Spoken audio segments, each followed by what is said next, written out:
Kuha ka ng sandalang, gunting, number 2 gunting, at saka pitsay.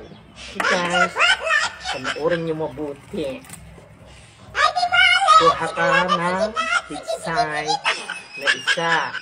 Ito guys, ang number 1 dyan, kuha ka pa ng pangsukap. Okay, naintindihan guys, sapatin natin. Okay, 9 inches. 9 inches, point 1. Kuha ka ulit ng isa pa. Okay. Okay. Sobra ng 1 inches ay 1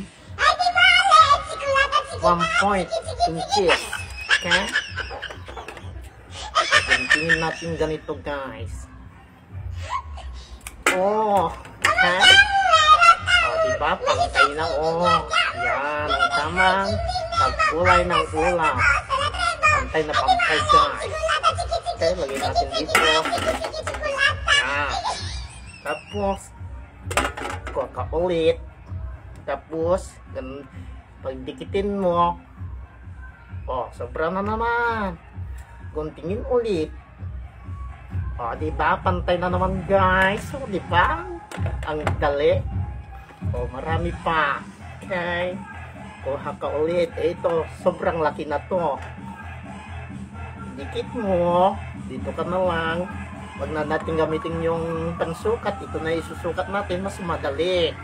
Okay. Oh, diba?